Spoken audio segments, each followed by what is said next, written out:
much time and energy a lot of women are putting into making sure the entire universe is aware how much they hate men and they think all men are the same. And for them, that means trash. It's so amazing because the rhetoric is that men are bad and men do bad things, but you can literally search right now and find tutorials for women on how to manipulate a man, how to take advantage of a man, how to catch a rich man. But men are bad. And only men are doing bad things. Don't worry guys, people will spread that rhetoric. They never make it far in life. They usually end up alone. Nobody wants to be around them. You gotta understand, in life, you just gotta cut out people who are toxic, spread toxic narratives, and only spread people who spread positivity with you. That's all you gotta do, brother. Just focus on yourself, grow yourself, and don't let people have their evil narratives hold you down. He said, I wish we could choose our baby fathers. Our society is doomed. In the West, convincing men to cry more, to be more emotional, is that it's incredibly manipulative and disingenuous. Men operate on a different emotional default than women. This is true. This is not a blank slate. I don't have the same amount of testosterone as a man. I have more prolactin than a man, among many other things like estrogen. But y'all keep coming out and saying, hey, you're being a man wrong. Have you tried acting more like a woman? And you think you're helping men. You think you're helping men by telling them that their basic biological inclinations are wrong? And that's like one part of basic biological inclinations of men that are shamed. That's one thing. So really think about who you're helping. Are you encouraging men to be themselves? Or are you encouraging them to be your girlfriends for your own selfish gain? Yes, I do have a problem with that. Leave them alone. That's why if you want to learn how to be a man, you should have a mentor that's a man. Honestly, you should listen to men on how to be men. And you should find people who you really look up to, who are trustworthy, charismatic, people who actually create great value in society. Now, I know it's very hard to find a lot of good father figures, but they do exist. And once you find that, model your life from that. I think this needs a man. This needs a man, Eugene. Leonard! You are the man, Leonard! You are the man! You are the man! Yes, Leonard! Whoa! Leonard!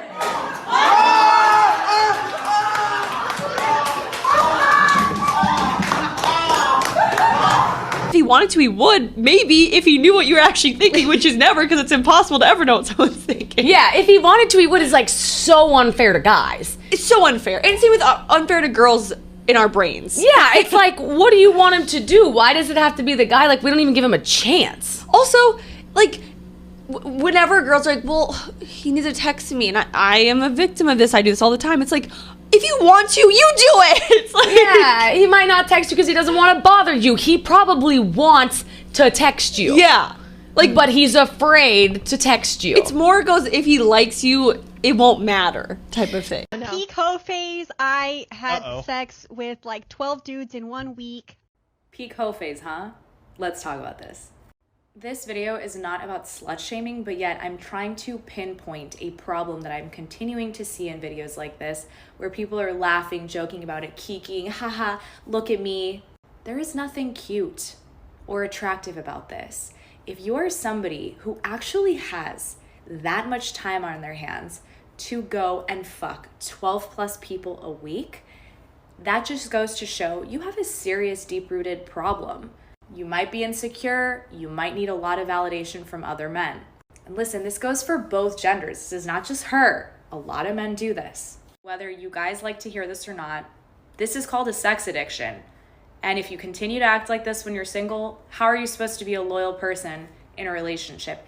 I totally agree. You know, if you get with so many different people, it's just not fulfilling. It just makes you feel empty a lot of times.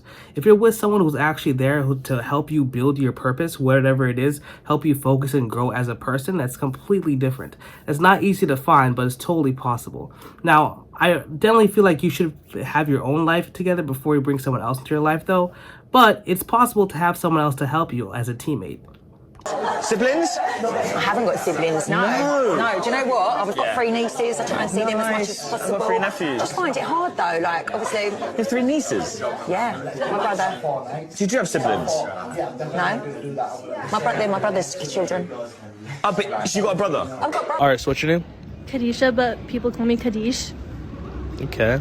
Chase, I got a question for you, okay? Do you have a boyfriend? Yeah, I do. How long have you been dating for? Like 6 months. You tell me the craziest secret. A secret your boyfriend's never found out. Secret you kept from your boyfriend. And if I find it crazy, I'll give you 1, 2, 3, 4, 5, 6, $700 in cash right now. You in or you out? Okay, I'm in. So what's the secret? Basically, this one day, my boyfriend invited me to his house. First time ever. Never met his family. Okay. His dad is, like, partially, like, blind, but, like, he can still see.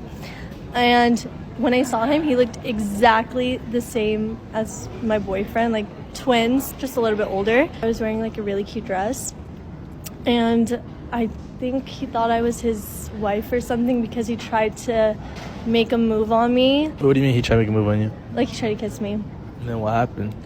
And then... Did you guys kiss? Yeah.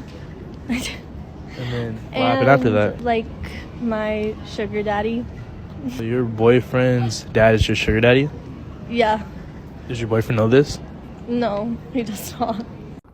It will never cease to amaze me how some people could literally go out there and just tell the whole world that I'm a untrustworthy, disgusting person with a smile on their face. I'll never understand that. Like I'll never understand how so many people are so okay with admitting these terrible deeds. Failure 6420. Melissa! I know what you did to my boy, Melissa. You broke up with him dirty. This your food?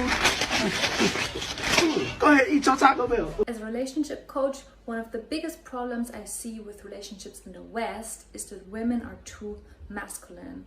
What that means is that they try to control everything, they are in competition with their partners, and they are very rigid and really have lost this feminine flow. And it has so many negative consequences because they are taking away the traditional masculine role, which is providing, taking charge, leading the relationship, making sure that the family is safe and happy, and also doing a great deal of organizing. And additionally, of course, the feminine essence of the woman is what, you know, it makes you attracted to her. And of course, it brings a great qualities into the relationship, such as flow and ease and doing lots of emotional work. And the other thing is that women like this are often really tired, they are exhausted, and they are not enjoying their lives. So this whole development has so many negative consequences both on the relationships as well as the partners, and I would strongly encourage every woman to check in with yourselves. Are you too masculine? What does it actually mean to be feminine? And do I enjoy being in this hyper vigilant controlling state all the time? Because I don't think so, actually. I think it's exhausting you and you're not enjoying it.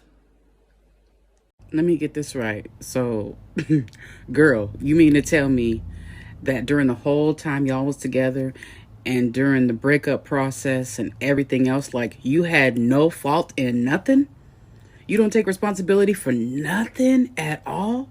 You ain't do nothing wrong? You was a saint and a complete angel? You ain't said nothing out of pocket? You ain't did nothing out of pocket? You ain't had no out-of-pocket actions whatsoever in the whole connection or relationship?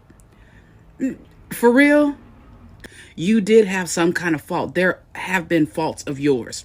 That's the problem. Y'all that be trying to ignore your faults and ignore that you had anything to do with anything foul that came up in the relationship, anything that happened.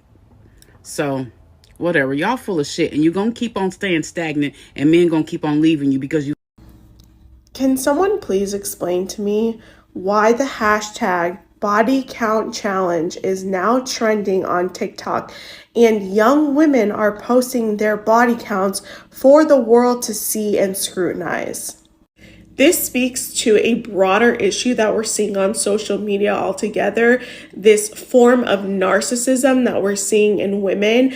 And it's telling when the fact that women are going out of their way to post their most intimate information for the world to criticize, scrutinize, comment on, demonize, all of that stuff.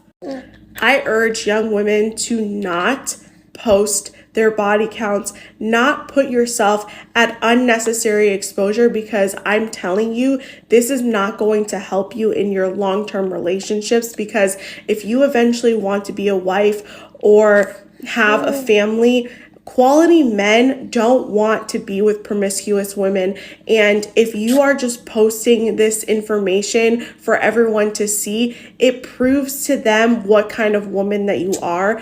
And honestly, it's distasteful and completely unnecessary. So please do not post this stuff.